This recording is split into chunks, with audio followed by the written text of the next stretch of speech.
warahmatullahi wabarakatuh. Kam jirtu kabajamtoota fi jaalatamtoota hordoftoota gabayaatu fi nageenya keessaan badhaadhaan nagayaa alhamdulillah egaa hordoftoota kennaa baga nagaan miidhan isin jecha guyyaa har'aasii odeeffannoo baay'ee tokko barbaachisaa fi akkasumas gaaffii hedduu keessanii kan ta'e qabadhee isiniif dhufee jira. Oroon yeroo jalqabateef gara chaanaalii kanaa dhuftan subscribe gochuudhaan maatii keenyaatti dabalama. Maatii keenya kan taatan like share gochuudhaan nu cinaa dhaabbadhaa isiniin jedha. Guyyaa har'aa odeeffannoon qabadhee isiniif dhufee gaaffii hedduu keessanii kan ta'e keessattuu warroon karaa lakkoofsa bilbiltanii karaa bilbilaatiin nagaafata tokkaniif deebii waan isinii ta'a jedhe guyyaa har'aa qabadhee isiniif dhufee jira. Amma xumura qophii keenyaatti nu wajjin turaan affeerraa kennaa. Kanaaf namni kamuu viidiyoo kana osoo daawwachuuf hin seeniin dura like gochuudhaan daawwadhaa isiniin jedha. Egaa subscribe yoo gootan mallattoo bilbila fakkaatu sana yoo itti aansuudhaan tuttani ol ka jedhu irratti kilik gaafa godhatani viidiyoo nuti asirraa gadhiifnu yeroo yerootti dafaa daqiiqaa takka lama otoo hin jedhin isin biraa gahaa jechuudha. Kanaaf kallattimaan gara odeeffannoo guyyaa har'aa qabadhee isiniif dhufeetti yoo isin seensise akkuma gaaffii keessaniitii fi akkuma jalqaba irratti kaasuuf jaaletti viidiyoo guyyaa kaleessa kan guyyaa lama darbee dura isin biraan gaheen kan wal qabatu jechaadha. Isarratti isa erga daawwattanii gaaffii hedduun keessan kaaftaniin mana tokko luukii 60 Adaamaa qorqoorroodhaan ijaaruu barbaanne keessi isaa kaarii hammamta qarshitti hammamnu gaafata kan jedhu qabadhee isiniif dhufee jira.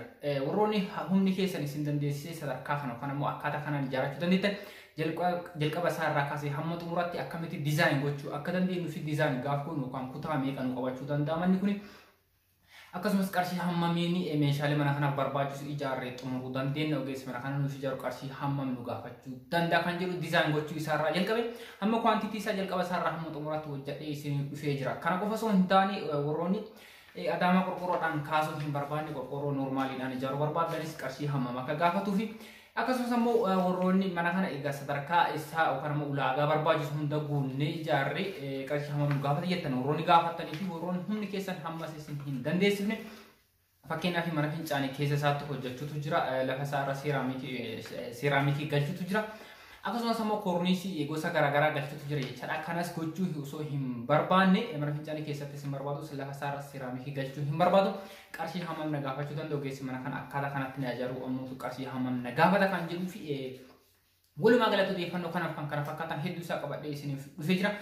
Kallattimatti jalqaba irraa odeeffannoo keenyatti yoo seenne manichi kun luukii 60 isiniin jedhee jira. Warroonni qorqoorroo normaaliidhaan ijaaruu barbaadan warroonni Adaamaa qorqoorroon ijaaruu barbaadan ammoo mana kutaa 3 qabu kan ammoo Adaamaa qorqoorroo kaayee 137 kan ijaarame jechuudha. Warroonni Adaamaa qorqoorroon ijaaruu barbaadan kanaaf jalqaba isaarratti manicha kanaaf dhakaan nu barbaachisu jalqaba dhakaatu nu barbaachisa jechuudha. Liin konkiriitii lafa isaarraa kaasuudhaaf dhakaan barbaachisa. Dhakaan manicha kanaaf nuuf gahu qarshii 13,000 qopheessuu ni dandeenya yookaan ammoo meetiri kubii 27 nuuf ta'uu danda'a. Makiinaa warri mitu barbaadan makiinaa 2 walakkaa hamma makiinaa 3 isin gaafachuu ni danda'a jechuudha. Mana fincaanis alarraa dabalate mana keenya lafa diizaayin godhame kanarratti dhakaan nu barbaachisu walumaa galatti qarshii 13,000 qopheessinaan nuuf gahuu ni danda'a jechuudha. Egaa itti aansuudhaan simmintoo barbaachisaa ashawaa barbaachisaa simmintoo manicha kanaaf nuuf gahu ashawaa keessaa alarraa rukutuu walqabate mana fincaanii fi akkasumas immoo liin konkiriitii irra uffisuudhaaf yookaan ammoo lafa isaa liishoo isaa irra uffisuudhaaf simmintoon nuuf gahu kuntaala 55 yookaan ammoo qalqala baagii 110 nu gaafata.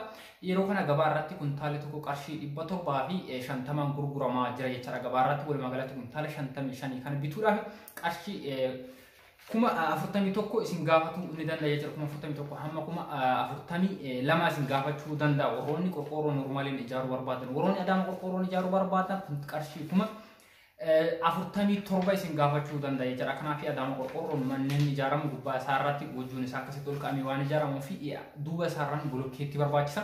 Iddoo kanatti simmintoo hedduu isin gaafachuu danda'a. Garaagarummaa qarshii kuma 5 jechuudha. Kanaaf walumaa galatti kuntaala 55 qopheessinaan isiniif gahuu ni danda'a jechuudha. Warroonni qorqoorroo normaaliin ijaaruu barbaadan warroonni Adaamaa qorqoorroon ijaaruu barbaadan kuntaala 62 hamma kuntaala 65 isin gaafachuu ni danda'a jechuudha. Akkasitti hojii jiru warroonni qorqoorroo normaaliin ijaaruu barbaadan 42 isin gaafatu warroonni qorqoorroo Adaamaadhaan ijaaruu barbaadan qarshii 47 isin gaafachuu ni danda'a jechuudha.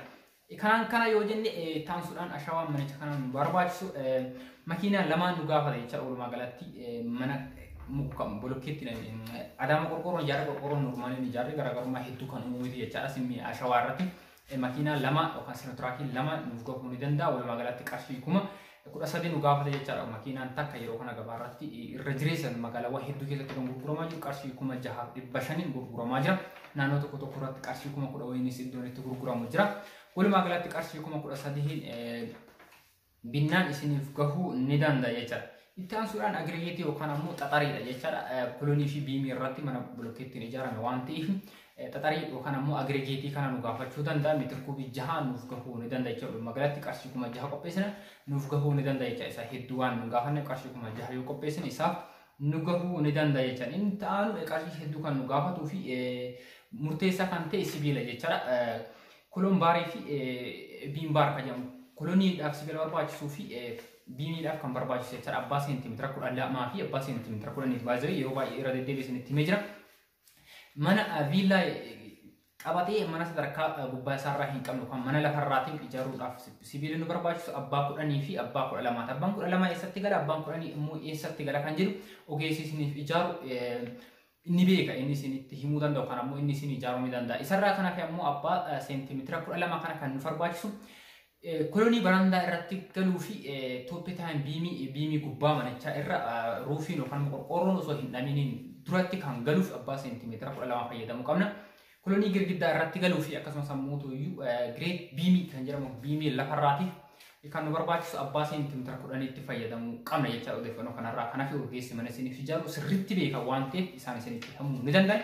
Walumaa galatti abbaan seentimeetira 10 beerga hammam nu gaafata abbaan seentimeetira 12 beerga hammam nu gaafata inni kun ammoo qarshiitti jiru qarshii hammam nu gaafata kan jedhuu fi abbaan seentimeetira 10 beerga 43 isin gaafata abbaa seentimeetira 12 beerga 30 isin gaafata jechuudha. Yeroo darbii gatii isaa isin biraan gahee jira dabalataan ammas abbaan seentimeetira 10 qarshii 580 beergaan tokko kan ammoo meetirri 12 kan ittiin gurguramaa jiru.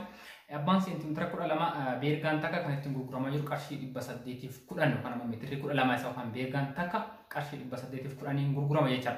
Walumaa galatti abbaa 10 bituudhaaf qarshii 25,000 nu gaafata abbaa seentimeetira 12 bituuf qarshii 25,000 nu gaafata. Walumaa galatti istaafaa osoo hin dabalatin fiirroo qofaaf qarshii 50,000 nu gahu yookaan immoo nu gaafachuu ni danda'a jechuudha manicha kana ijaaruudhaaf. Istaafaan qarshii 3,000 nu gahu walumaa galatti qarshii 53,000 qopheessinan sibiila manicha kanaaf barbaachisuuf nuuf gahuu ni danda'a jechuudha. Inni itti aanu bolokkeettiidha jechuudha. Bolokkeettiin sadarkaa hedduutu jira. Irra caalaa mana jireenyaa kan itti ijaaruudhaaf kan itti gargaaramnu abbaa seentimeetira 15 jechuudha. Abbaa seentimeetira 20 jira. Magaazinaa fi dallaa itti ijaaruudhaaf kan nu barbaachisu jechuudha. Kanaaf iddoos nu qusataa yookaan manni keenya akka bal'atu nu taasisa abbaa seentimeetira 15 kanatti yoo fayyadamne. Inni itti aanu qarshii nu qusachuu danda'a jechuudha. Abbaan seentimeetira 15 kun qarshii 10 gurguramaa jira yeroo kana gabaarratti abbaan seentimeetira 20 ammoo qarshii 14,000 hamma 15,000 naannootti jedhamutu jira. Walumaa galatti abbaa seentimeetira 15 itti fayyadamna. Bolokkeettiin kun lakkoofsatti bolokkeettii 3,400 nu gaafata jechuudha. Manni keenya girgiddaa alarraa jalqabatee seekshinii kutaawwan garaagaraa keessa manaatti jiranii kukutuudhaaf walumaa galatti bolokkeettii 300 fi 3,400 nu gaafata jechuudha. Inni taanu karvii bolokkeettii karvii yookaan immoo bareedina ala isaarratti kan itti fayyadamu lakkoofsaan isa 100 nu gaafata. Walumaa galatti bolokkeettii noormaali yookaan immoo bolokkeettii abbaa seentimeetira 15 kana tokko isaa qarshii 10 waan ta'eef qarshii 34 nu gaafata. Inni kun immoo qarshii 3,500 nu gaafata.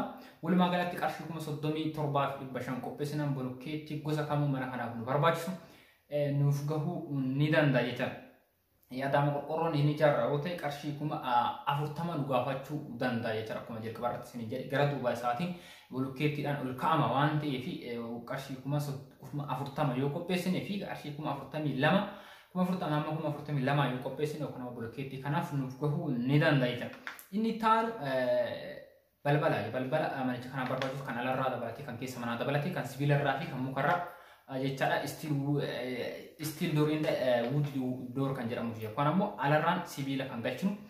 Kan sibiila kun yeroo kana kaareen takka qarshii 2,700 dalasiifamaa jira gabaarratti. Walumaa galatti manichi kun akka diizaayiniitti godhametti alarraan balbala lama qaba yookaan ammoo alarraan kaaree 12.6 kan ta'u qaba jechaadha. Balbala sibiilaan hojjetamu keessa manaatti ammoo kutaa 3 qaba. Kutaan 2 isaa dirqama balbala kan gaafatu jechaadha. Balballi keessa mana mukarraa muka MDF irraa kan hojjetamu balballi tokko qarshii 8,000 kan dalagamu.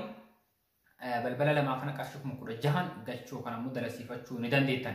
Inni alarraa kaareen 12.6 kana gama qarshiitti hojjechiiru qarshii 34 nu gaafata jechaadha. Inni kun qarshii 16 nu gaafata. Kan keessa manaa galu kun almuuniyeem irraa kan dalasiifamu ta'e kaareen dalagama. Kaareen tokko qarshii 8,000 dhibba torbaaf shantamaan dalasiifama jechaadha yeroo kana. Kanaaf manichi kun kaaree lama ta'a. Balballi tokko isaa kaaree lama ta'a. Balballi lamaan kun kaaree afur ta'a.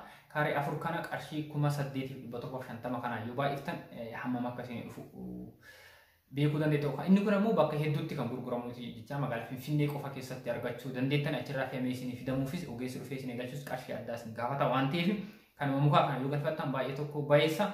Video ittaan ammoo yeroo biraatiif isas balbala guddaa alarraa fi akkasumas balbala keessaa qarshii hammamiin akka dalasiifamu isas isin biraan ga'a jechaadha. Walumaa galatti kun balballi alarraa qarshii 34,000 yoo nu gaafatu balballi keessa mana qarshii 16,000 nuuf gahuu ni danda'a jechaadha. Balbala alarraa kan sibiilarraa dalasiifame kun daawitii barbaada. Daawitii gosa garaagaraatu barbaada. Kan agarsiisuuf kan agarsiisu jedhee jira. Kan agarsiisu qarshii 500 gurgurama yeroo kana kaareen takka kan agarsiifne qarshii 1,800 dalasiifama. Walumaa galatti balbala kana alarraa kana galchuudhaaf daawitii nu barbaachisu qarshii 10,000 nu gaafachuu ni danda'a. Inni ta'an qorqorroodha. Qorqorroon manicha kana barbaachisu sadarkaa lamaaniin kan isin hojjedhe jedhee jira viidiyoo kana. Qorqorroo normaaliin kan ijaaruu fi qorqorroo adaama qorqorroon kan ijaaru. Qorqorroo normaaliin inni ijaaru ta'e qarshii 20,000 nu gaafata. Qorqorroo fi adaama qorqorroon inni ijaarra yoo ta'e qarshii 55,000 nu gaafata jechaadha qorqorroon isa. Yeroo kana kaareen takka qarshii 400 kan gurguramu jechaadha adaama qorqorroon. Inni kun ammoo lukiin tokko qarshii 330 gurgurama. Isa kana herreeddanii kan isin dhufuu isaa achii gochuu ni dandeettan jechaadha. Inni taan mismaara qarshii 2,000 nuuf gahuu ni dandeetti isin waan salphaadha. Muka manicha kana nu barbaachisu gubbaa isaa irratti qorqorroo dha'uudhaaf mukni dirqama barbaachisaadha waan ta'eef qorqorroo normaaliin inni ijaaruu ta'e qarshii 10,000 nu gaafata. Adaama qorqorroon inni ijaarra yoo ta'e qarshii 15,000 nu gaafachuu danda'a. Maaf garaagarummaa uumee kan jedhuuf akkuma jalqaba bolkeettii fi qorqorroo irratti isiniif kaasetti. Adaama qorqorroon inni ijaaruu ta'e gubbaa isaa irraa akkasitti wanta ol ka'u qaba waan ta'eef muka hedduu nu gaafachuu ni danda'a. Kanaaf qarshii 15,000 nu gaafachuu ni danda'a jechaadha. Mukni isaa akka herreneetti dalagametti. Inni taanu korniisiidha. Korniisiin jiksamiidhaan galchuu barbaaddan kaaree 91 ta'a jechaadha keessi mana keessanii. Kaareen takka kan ittiin dalasiifamu qarshii 350 jechaadha. Walumaa galatti qarshii 32,000 korniisii isaa xumurachuu ni dandeettan jechaadha. Inni kun seeraamikiidha. Seeraamikiinis kaaree 91 nuuf ta'a. Kanaaf seeraamikiin kaareen takka abbaa seentimeetira 50, seentimeetira 60 fi 40 jedhameetiin gurgurama isiniin jedhee jira. Abbaan seentimeetira 50 kaareen takka qarshii 450 kan dalasiifamu. Walumaa galatti qarshii 41 qopheessinaan seeraamikiidhaaf isiniif gahuu ni danda'a jechaadha. Kanaaf warroonni seeraamikii hin barbaanne isa sirraa hir'ifne xumurarratti qarshii hammam akka isin gaafatu isin biraan gaha. Inni taanu mana fincaanii meeshaalee mana fincaanii dabalatee meeshaalee shaaworii mana keessa kan harkarratti dhiqannaa fi mana fincaanii kan taa'umsaa dabalatee walumaa galatti qarshii 30,000 isin gaafata jechaadha. Inni taanu outdoor toilet mana fincaanii alarra hojjechuudhaaf qotuu dabalatee itti ijaaruu walumaa galatti qarshii 25,000 isin gaafachuu ni danda'a. Inni xumura kwartisii qalamii alarraan dibamuu fi jigsamii girgiddaa walumaa galatti qarshii 18,000 isin gaafachuu ni danda'a jechaadha. Egaa kabajamtoota fi jaalatamtoota hordoftoota keenya meeshaalee manicha kana barbaachisan fi gatiin isaa kan akka amma isin biraan gahaa ture kanatti kan isin biraan gahee kana jechaadha. Ogeessi mana kana nuuf ijaaru qarshii hammam nu gaafata kan jedhuu fi mana kana sadarkaa sadiin akka amma isin kaasetti adaama qorqorroon ijaaruu barbaanne bittaan meeshaalee hammam nu gaafata. Qorqorroon normaalii ijaaruu barbaanne qarshii hammam nu gaafata. Qorqorroon normaaliin ijaarree mana fincaanii keessas galchuu mana fincaanii keessa isaatti ijaaruu hin barbaanne fi seeraamikii lafarra galchuu hin barbaanne qarshii hammam nu gaafata kan jedhus gamanumaan isin biraan ga'a jechaadha. Maaliif namoonni hedduun lafa isaarra shakilaa yookaan ammoo seeraamikii osoo hin galchine akkasumatti ijaaranii lafa isaa liishoo godhanii afaa yookaan ammoo minxaafiiwwan gosa garaagaraa keessa manaatti kan fayyadamantu jira jechaadha. Kanas garaagarummaa uumuu waan danda'u isa qarshiisaa kophaatti isin biraan ga'a sadarkaa sadiin bittaa meeshaaleetii fi adaama qorqorroodhaan ijaarree keessa isaa mana fincaanii kan qabu alarraa mana fincaanii kan qabu fi lafa isaarra seeraamikii galchine gubbaa isaarra korniisii jigsanii galchine bittaa meeshaalee qofa ogeessa osoo hin gaafatin qarshii 453 qopheessinan nuuf ga'a bittaa meeshaalee qofaaf jechaadha. Ogeessi haala kanaan nu ijaaru qarshii 135 nu ijaaruu ni danda'a. Walumaa galatti bittaa meeshaalee dabalatee ogeessa mana kana nu ijaaru kaffaltii isaa dabalatee mana adaama qorqorroodhaan bareechifnee kaafne ijaarree lafa isaarra shakilaa yookaan immoo seeraamikii galchine mana fincaanii alarraa fi keessatti galchine qarshii 100,000 fi qarshii 605 nu gaafata jechaadha. Walumaa galatti xumurree hamma jireenya keenyaaf itti galutti qarshii 605 yoo qopheessine haala amma isin jedhe kana ijaarrachuu ni dandeettan jechaadha. Inni taanu bittaa meeshaalee qofaa fi warroonni mana korniisii qorqorroo noormaaliin ijaartan keessas mana fincaanii qabaate alarraa mana fincaanii qabaate lafa isaarraa seeraamikii qabaate garuu garaagarummaan isaa adaamaa qorqorroon osoo hin taane qorqorroo noormaaliidhaan ijaaru warroonni barbaadan qarshii 403 yoo qopheessan bittaa meeshaaleetiif amma isin jedhe kanatti isiniif gahuu ni danda'a jechuudha. Ogeessi isin ijaaru qarshii 130 isin gaafachuu ni danda'a. Walumaa galatti qarshii ogeessaa kaffalamu karaa warroota hojii humna hojjetantu jira isaaniif kaffalamu dabalatee bittaa meeshaalee dabalatee akka amma isin jedhe kanatti qorqorroo noormaaliin ijaarree mana fincaanii keessaa fi alarraa kan qabu lafa isaarraa seeraamikii fi gubbaa isaarraa korniisii jigsanii kan qabu qalamii dibni bareechifne akka amma isin jedhe kanatti ijaarree xumuruudhaa fi qarshii 550 yoo qopheessan isiniif gahuu ni danda'a jechuudha.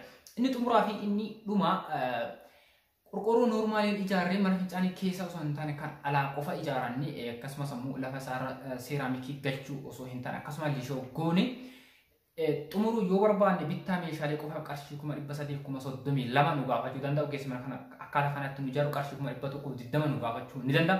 Walumaa galatti bittaa meeshaalee dabalatee qarshii ogeessaa kaffalamu qarshii 470 qopheessinaan haala amma isin jedhe kanatti ijaartanii xumuruu ni dandeettan jechuudha. Egaa kabajamtoota fi jaalatamtoota hordoftoota keenya odeeffannoo guyyaadhaa qabdee isin dhufe kan hanga ammaana hordofaa turtan. Viidiyoo biraatiin hamma walitti nuti nagaan nu turaa nageenyi keenya bakkuma jirtan isin haa qaqqabu jecha amma sirra deebi'uudhaan warroonni yeroo jalqabaatiif gara YouTube chaanaalii kanaan dhufan subscribe gochuudhaan nutti dabalama odeeffannoowwan hedduu asirraa argachuu ni dandeettu.